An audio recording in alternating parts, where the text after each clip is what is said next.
सुख की आस लिए आदमी कहां कहां भटकता रहता है।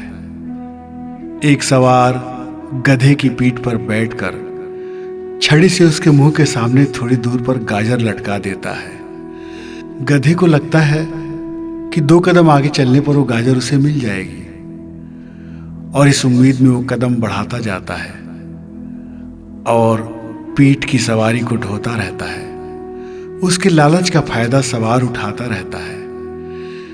इसी तरह सुनहरे कल को सामने देखते हुए हम भी ढेर सारी चिंताएं, जिम्मेदारी, बेमन के काम और संबंधों को ढोते रहते हैं और धीरे धीरे हमारी क्षमता जवाब देने लगती है और सामने लटके गाजर की तरह वो सुनहरा कल हमसे दूर ही रहता है। तो जरा इस पर विचार करें कि इस कभी न खत्म होने वाले अंतर के फेर में क्यों पड़ा जाए।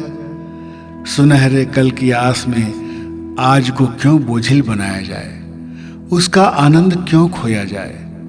हमें सुनहरे कल के लिए नहीं वरन आज को संतोषप्रद जी लेने की कोशिश करनी चाहिए। हर सुबह हमारा संकल्प हो कि हम इस दिन को कुछ नया और ज्ञानमय उपहार देंगे।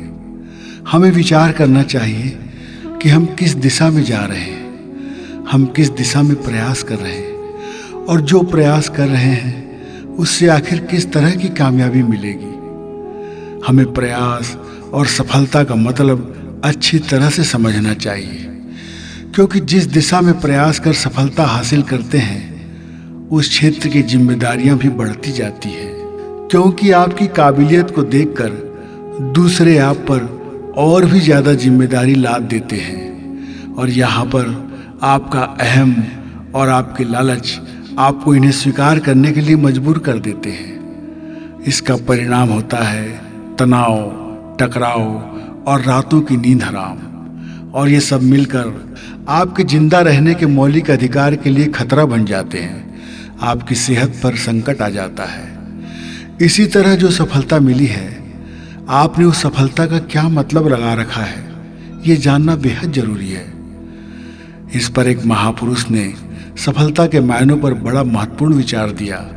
वे कहते हैं कि हम ये सोचते हैं कि सफलता का अर्थ होता है वाहवाही, दिखावा और प्रसिद्धि, परंतु ये सब ऊपरी तामझाम है, मिथ्या जाल है। असली चीज है सफलता। ये ऐसी उपलब्धि है जो इन अभिव्यक्तियों को जन्म देती है। वो स्त्री या पुरुष जो वाहवाही को जन्म देने वाले कोशिशों से अधिक वाहवाही मात्र को महत्व देते हैं, उनके साथ ये स्थिति बहुत देर तक बनी नहीं रह सकती। अतः आप अपने पुरुषार्थ पर ध्यान दीजिए, वाहवाही अपना ख्याल खुद कर लेगी।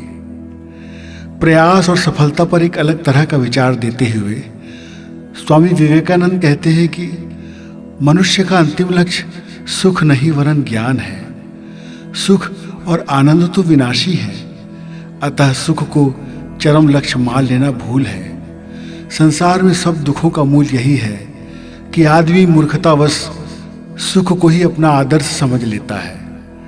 पर कुछ समय के बाद मनुष्य को यह बोध होता है कि जिसकी ओर वो जा रहा है वह सुख नहीं वरन ज्ञान है, तथा सुख और दुख दोनों ही महान शिक्षक हैं। तो आइए इन सार्थक विचारों को आत्मसात करते हुए हम भी सुनहरे कल की फिक्र छोड़कर पीठ पर बेवकूफ बनाने वाले सवार को उतारकर सार्थक ज्ञान की दिशा में बढ़ें। जब ज्ञान की शक्ति पास होगी तो जीवन को कैसे जीना है इसकी बेहतर समझ होगी और इसका बढ़िया हुनर भी आ जाएगा।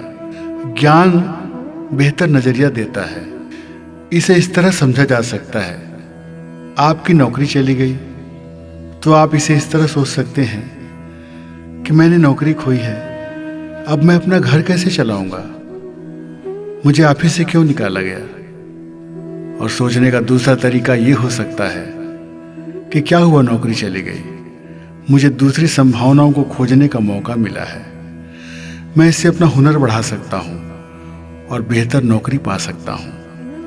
एक नजरिया ये होता है कि किसी ने मुझे ठेस पहुंचाई है तो मेरा मन उसके गलत व्यवहार से दुखी है, मैं आक्रोश पाले हुए हूँ। लेकिन इसके ठीक ज्ञान बहुत बेहतर सोचने की शक्ति देता है। इसे इस तरह से सोचा जा सकता है कि ईश्वर उस व्यक्ति के हृदय में भी विराजमान है और वो मेरी परीक्षा ले रहे हैं। वो चाहते हैं कि मुझ में सहनशीलता का गुण बढ़े। बस यही सोच लेने से किसी का व्यवहार, किसी का अपमान दुखी नहीं करता। ये बात मुकुंदानंद जी ने कही। इन पंक्तियों से हम और भी जिंदगी को बेहतर तरीके से समझ सकते हैं और जीने का अंदाज ला सकते हैं। कुछ पंक्ति किसी ने लिखी है, बहुत बेहतर है। गलत किए का फल मिलता है, आज नहीं तो कल मिलता है। बंजर से बंजर धरती के अंदर जाकर जल मिलता है। जब बाहर से परेशान हो तब अंदर से ही हल मिलता है। अपने अंदर झांक सके ऐसा कहाँ एक पल मिलता है। और वो अमीर है सबसे ज्यादा, प्रेम जिसे निश्चल मिलता है, प्रेम जिसे निश्चल मिलता है।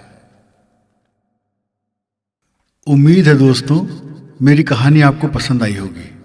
मेरी कहानियों को अपने दोस्तों और परिवार में शेयर करें और मेरे चैनल को सब्सक्राइब करके बेल आइकन को दबाना ना भूलें। जय हिंद, जय छत्तीसगढ़।